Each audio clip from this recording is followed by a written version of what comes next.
First transaction. So we inform that there is a similar transaction based on our records on June 11, 2015 in the amount of 2,450,000 pesos. Confirm similar transaction appear in the AMLC report. Next. We we inform that on December 6, 2013 there is a transaction in the amount of 2,987,542.24. Confirmed as well. Similar transaction appear in the report. We confirm that on January 31, 2012, there is a transaction in the amount of 2,926,594.60. Confirmed again. Similar transaction appear.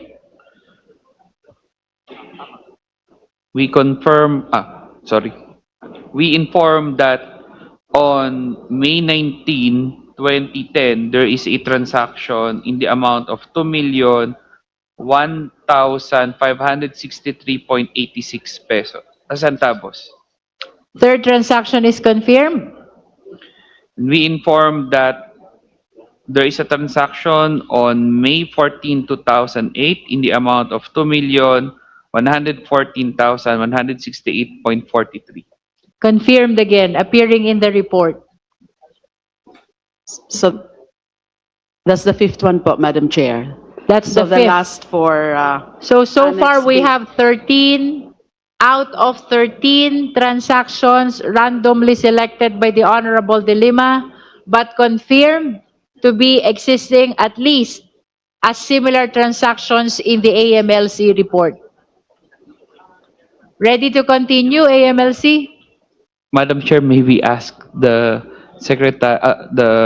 Congressman De Lima if we can get again the accounts in Annex A? We were not able to jot down.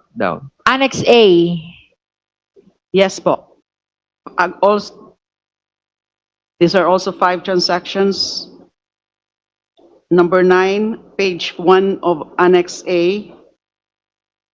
55,131,747.32, March 28, 2014. Got it po? The second one po,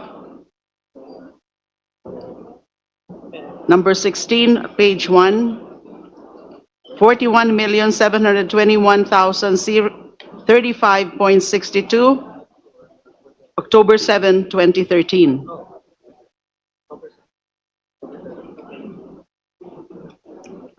Third, randomly selected entry at page 3, number 44, page 3, amount of 53,817,613.48, February 25, 2010.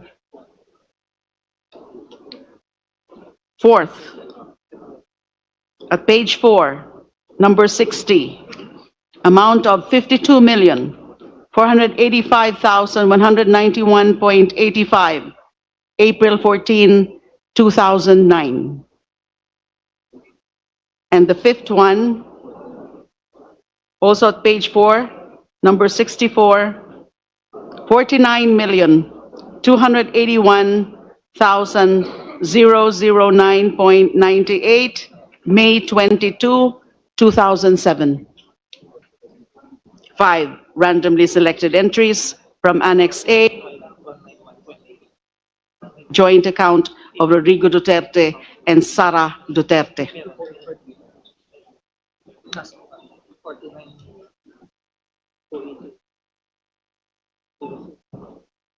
Do you need more time?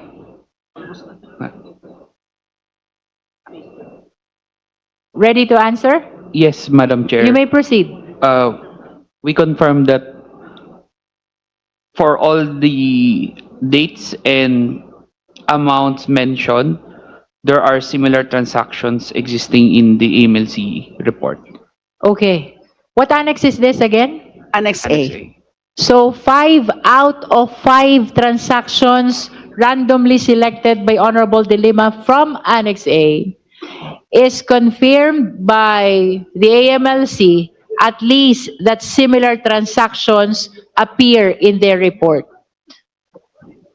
Are there any other subject of confirmations?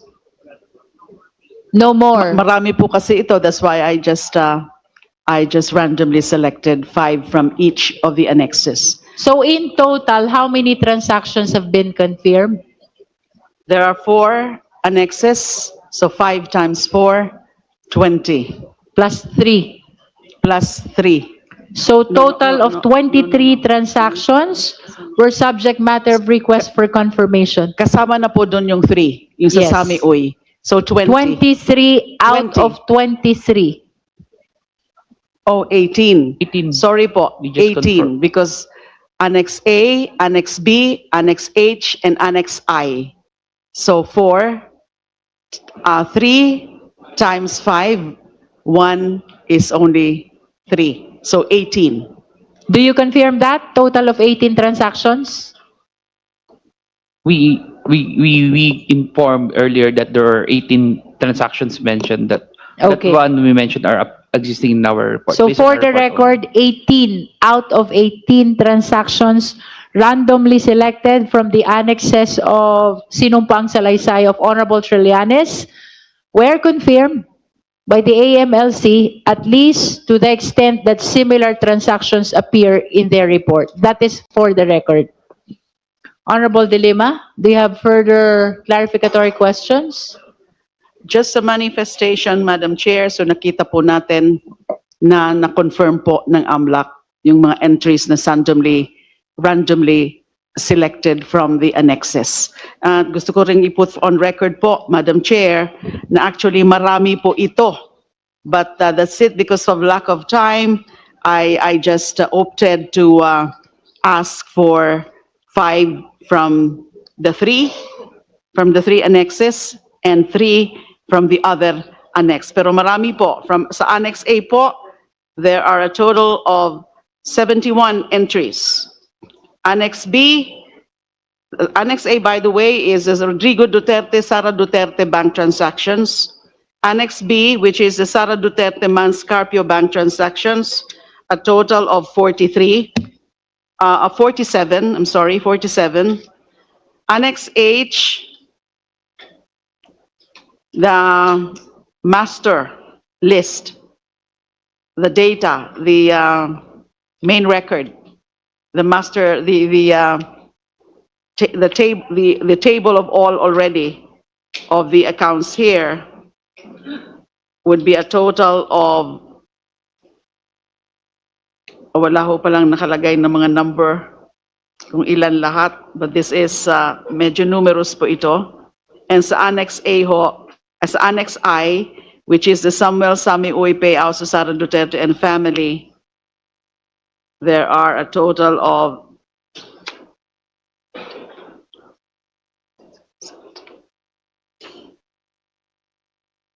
20 entries. So marami po sila na mga transactions.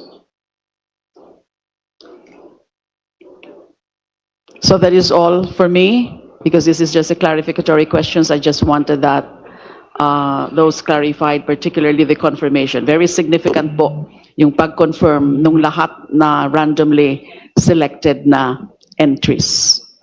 Thank you, Honorable De Lima.